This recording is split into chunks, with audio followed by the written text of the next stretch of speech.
Hello, everyone, and welcome to the Bernard Alvarez webcast. I stream live every week on Facebook at 3 p.m. And of course, we have the archives that show up and premiere on my YouTube channel at the end of the week, usually. This week's might be a little bit late. As many of you know, I will be going away next week, so there will not be a webcast next week. And while I'm on that subject matter, I just want to take a moment to send my appreciation and gratitude to all of my dear friends and my team that have helped me on all the several projects that I'm working on at any given moment. Anyone dealing with and helping me with the conference, as well as the Diversity Center, and of course the projects here with my webcast and on social media. So thank you, everybody, for giving me the opportunity to be able to step away from that for a week and filling in for me in my absence. Anyway, I have been looking forward to today's webcast and talk for quite a few weeks now. It's very interesting. The subject matter has come up, and I'll get on that in just a moment. Actually, it's been happening a lot over the last several weeks. Today, we are going to be joined by Debra Diamond. Let me tell you a little bit about Debra. She is a former top-ranked Wall Street money manager, a regular CNBC commentator, and former professor at Johns Hopkins University, who left a prominent career to pursue a life of service and spirituality. She is committed to helping others and assist through spirit. Debra Diamond is the author of Life After Near Death, Miraculous Stories of Healing and Transformation and the Extraordinary Lives of People with Newfound Powers, and her new book, Diary of a Death Doula, 25 Lessons of Dying. The Dying Teach Us About the Afterlife. She is, of course, a death doula and will sit actively with those who are dying at the end of their life. She is also a medium. She is able to see both sides at the end of life and can discuss that, including how our loved ones in spirit come in to provide support and assist us at the end of life, how we receive assistance from the celestial world, and the transformation in consciousness at the end of life and in the afterlife. And I just find this so interesting, first of all, how many of us had careers in the corporate world, and we have this wonderful spontaneous awakening or this life event that changes everything for us, and we're called to service like Debra has. So without further ado, let me welcome Debra Diamond to the webcast. Welcome, Debra. Thank you so much for joining us today. My pleasure, Reverend, and thank you for having me. Well, as I said earlier, I am very, very thrilled. I've been looking forward to this week's show with you. I love the topic matter. And again, we spoke prior to the broadcast about synchronicities and law of attraction. And it's just very interesting how I have a friend of mine who is a very close friend of mine, actually, who's involved in, the corporate world and marketing and a prominent, nice salary. And she began to go through the spiritual awakening, and it kind of threw her for a loop, and she just had to step back. And we were speaking about her unfolding, the unveiling that's happening. And she said, you know what, I've always wanted to do something with the dying and, perhaps help them transition or something like that. And I was like, well, you mean like a death doula? I have one joining me on my show this next week. Make sure to watch it. But anyway, I find the topic very interesting. This topic is very near and dear to me. I myself had many, how shall we say, well, I have had the NDEs, unfortunately. Several years ago, I had a couple of them as well. During my shamanic vision quest, we could say I went through the symbolic death of spirit. But it was during that time of awakening in my early 20s that I picked up this book called The Tibetan Book of Living and Dying by Sogyal Rinpoche. I'm probably saying that horribly, but I loved it. And I love the way that it really did remove the whole taboo around the subject matter of death, and that death is just merely a transition. And we in the West seem to have got it all wrong. One of the people that I've had on the show quite a few times, actually, Stephen Mailer, who studies the ancient Kemetic people, the old Egyptian people. He said they don't have a word for death. They just called it westing, just moving to, beyond the horizon, where the sun goes down. But anyway, so you're here to tell us about your own experience and to share with us a little bit about the death consciousness and the transitioning process. So please share with us, what did you experience, and what do you want to share with our viewers today? Yes, thank you. So I'm so happy to be on today, and I think the topic of death doula is it's something that's very topical right now. I meet a lot of people who tell me they want to be of service and they want to be doulas. What is a death doula? A death doula is someone who sits bedside at hospice or at home or in the hospital with the dying. I sit bedside with people who are actively dying, in other words, in the last 24 to 48 hours. But some death doulas sit bedside with patients who are months away from death. The patients that I sit with are non-responsive. My job is to be the eyes and ears of the medical staff and the family, because the family in particular does not want their loved one to die alone. So it provides them great comfort to know that someone is always there with their loved one. Now, I am a psychic and a medium. Not all death doulas are mediums, but because I'm able to see both sides at end of life. Now, maybe for some of your listeners, if I were sitting in their chairs, they may not believe that. But, I can only tell you what my experience is. As a medium, I'm able to see into the invisible world. I wrote this book, Diary of a Death Doula, because there is a stigma around death. There's a taboo about talking about it. It makes people very uncomfortable. They would rather walk over hot coals than discuss death. But death is part of life. Now, I have a unique perspective, and I wanted to share my work and my perspective with the thought that it would offer comfort and support and perhaps start a new conversation about death, around death. So I'll tell you a little bit about my background, and then I'll tell you more about my work as a death doula and as a medium who sees both sides. You're correct that I come from a very left brain world as a money manager. I had an extraordinary experience in 2008. It was not an NDE, but it was an experience that created a shift in me.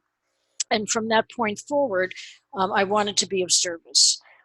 It wasn't until a few years ago that I became active in the world of hospice. But my mother passed away in 2001, and when she died and when she was ill, we had hospice come to the house.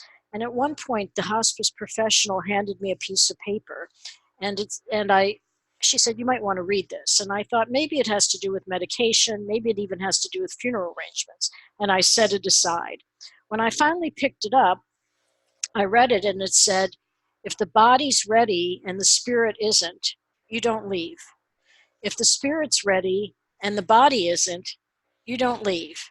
When the spirit's ready and the body is ready, then you leave." So here's this hospice professional telling me that death is a process that involves body and spirit. For us in the Western world, it's like you talked about your friend who studies, life back in ancient Egypt. But in the modern Western world, we very much attach materiality to the concept of death. We think of death in terms of death of the physical body, but there's actually much more going on in the invisible world at end of life than just what we see, with the physical body. I think many people, when they walk into the room of a hospice patient, are taken aback because they see a lifeless body that's non-responsive lying in bed. But I can tell you, as a death doula who's sitting there with these folks, there is much more going on that is not visible to the naked eye. First of all, in all the rooms that I sit in, loved ones in spirit come into the rooms to be with the dying. This is something that the medical establishment calls hallucinations. But my feeling is if they are hallucinating, 100% of them are having the same hallucination. The patients talk to, they recognize their loved ones who are coming in from the other side. They have conversations with them. And whole teams come in from the other side. Family, friends, loved ones, they all come in. And how do they know how to come in? Well, I actually asked that question of a family member in spirit when I was sitting bedside with the patient. There was a whole team in this patient's room, a mother, a father, an aunt, all sorts of people from spirit. And I said to them, I said to the mother, why do you come in at end of life? And she said, this is what we do. This is our job. She said, it's sort of like, a civic responsibility. When you cross to the other side, this is the job you're given, and you would never turn it down. This is something that you're supposed to do. And I said, well, how do you know when to come in? And she said, well, imagine, on your cell phone, you have speed dial and it's stored in memory. It's the same sort of thing. These connections are stored in our memory. And so those on the other side, as soon as the shift begins to take place, they're alerted. And of course, they can materialize instantaneously. So they come in. They know it's their job and they come in. And, it's rather like, if you've ever visited a patient in the hospital, you might stand on the side of the room and they're in bed. You might stand there. You don't urge them to do this or that. You're just there to provide comfort and support. And this is the same thing. The loved ones come in. They may stand at the foot of the bed. They may be in the corner. The patient knows they're there. They're comforted by them. But there's no encouragement to cross over. There's no encouragement to do anything. It's just, we're here, we love you. And when the patient does cross, the family members are there to support them when they cross. Now, at end of life, patients travel, they journey, they go and they visit their new home, so that when they finally reach their final destination, they're already somewhat familiar with it. They may revisit favorite places from their life. They may, if they have certain memories, they may revisit their memories. If they were very religious, they may see the most beautiful, magnificent cathedrals they've ever seen in their life. So our consciousness is the experience we have is very customized and individualized to our consciousness. There's no one way of dying. We're all individuals, and the way we leave is very much a reflection of how we lived our lives and our beliefs. So this is what folks experience. They're comfortable for the most part. And because I'm also a near-death experience researcher, I wrote a previous book, you mentioned it, Life After Near Death. So I've studied near-death experiences and near-death experience after effects, and at this point spoken to thousands of people about their NDEs and about STEs and about their shifts. And there are certain things in common between an NDE and actual physical death. But the NDE is sort of like the previews to a movie. It's the highlights, because it's meant to be a teaching experience. People come back from NDEs and they have this teaching experience and they bring it back with them when they return to Earth. And oftentimes it creates a mission for them. With actual terminal physical death, it's a much more elaborate process, much more detailed, there's much more involved. So, rather than just having a few highlights, there's sort of like the difference between reading the preface to a book and reading the whole book. There's a lot more involved. A few weeks ago, I was in New Mexico. I used to live in Taos, New Mexico. I don't know if you've ever been there, but it's a place of high vibration. And I was out there visiting some friends, and one of my friends is a hospice chaplain. And she said to me, describe your book to me in 5 words. And I said, geez, I don't know if I could describe it in 5 words, but I could tell you 2 things. There's much more going on in the invisible world than we know. And the second is, we continue. There's life after death, not life as we know it here. In the physical world, we define death as death of the physical body, but our essence, our consciousness continues. And I said to her, if you can imagine that, just to throw out a number, let's say we're 99% physical body and 1% consciousness. Let's just say that's how most people are constituted. If you have a near-death experience, you come back with your consciousness altered. You come back with a little bit more consciousness, or maybe a lot more consciousness. Now, this type of process unfolds as well when you're at end of life. You journey, and every time you journey, you come back with a little bit more consciousness. until at terminal death, your consciousness is in full bloom and your physical body is, there's not much left there. There's nothing left there.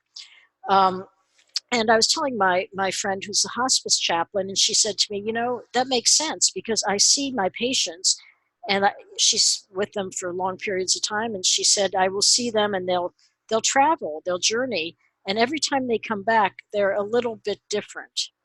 So that's because they're coming back with a little bit more enhanced consciousness. Their energy is altered.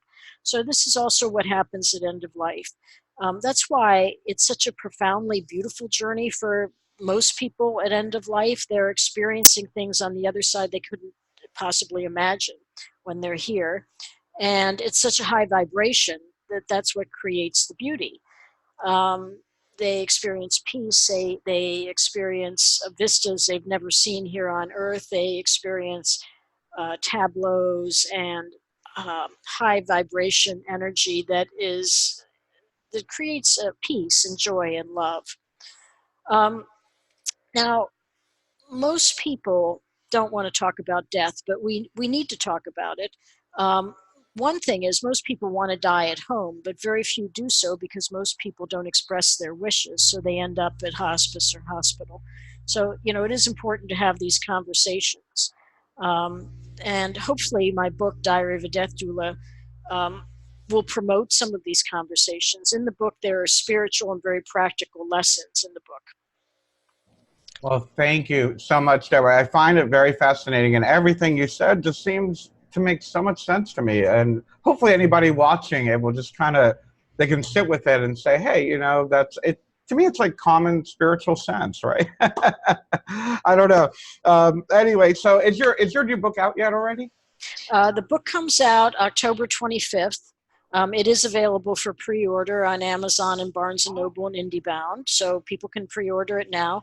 And I have a special offer for folks, and that is that if when you buy the book, if you leave a review up on Amazon and send me a screenshot of that review at diamond.debra@gmail.com, send me a screenshot.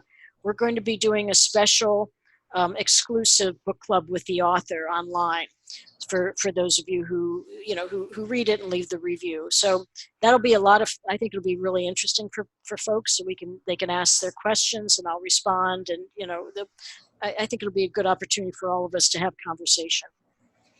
Absolutely. And I think that the timing couldn't be better, coming out right before Halloween, For those of us who practice earth spirituality, that is the time of death, of going into the underworld, especially even in the Latin American cultures where they literally celebrate the dead. So right. It's the pagan New Year and a wonderful time to celebrate and embrace the passing and transformation of our consciousness. So I wish you all the best of luck with the launch of the book. And again, I thank you so much for joining us. Your website, if I'm not wrong, is DebraDiamondPsychic.com. That's correct. Wonderful. Yes. So people can find more information about you and your other book. And do you take on clients for readings as well as death doula work? Oh, yes. I'm a psychic and a medium, and I do medical intuition as well. So I do readings for people all over the world remotely by Skype and FaceTime and Zoom, but also in person in Maryland. So I am available for readings, and I read for all sorts of people. I do read for a lot of people who are experiencing shifts or have experienced shifts, and all of humanity right now is experiencing a shift. All of them. So I read for a lot of people who are going through that, and I think for many of them they're bewildered. They don't know what's going on, and it's not the kind of thing you can go to work on a Monday morning and say, "Hey, guess what happened to me?" Nobody talks about it. Yeah. So I can certainly help them with that and answer questions and provide a reading, which helps to provide clarity. And so I think people have found that very helpful. I think in many respects I'm a change agent, a transition agent. I help people just as they're sort of at that intersection trying to figure out what the heck is going on. What am I supposed to do? Yeah, absolutely. All those veils keep peeling away, and a lot of people get in shock, whether it be in this lifetime or transitioning to the next. So absolutely. Well, Yeah. your work is vital to humanity at this time, and actually probably has been forever. We just didn't realize it. So thank you for the work you're doing in service to humanity. And again, we look forward to your book coming out. And thank you so much for joining us here today, Deborah. My pleasure. Thank you, Bernard, and namaste to you. Namaste to you. And to all of our viewers today, thank you so much. Again, please remember, I will not be around next week, but I will see you the following week with a new consciousness class. I love everyone. Have a wonderful week. Bye-bye.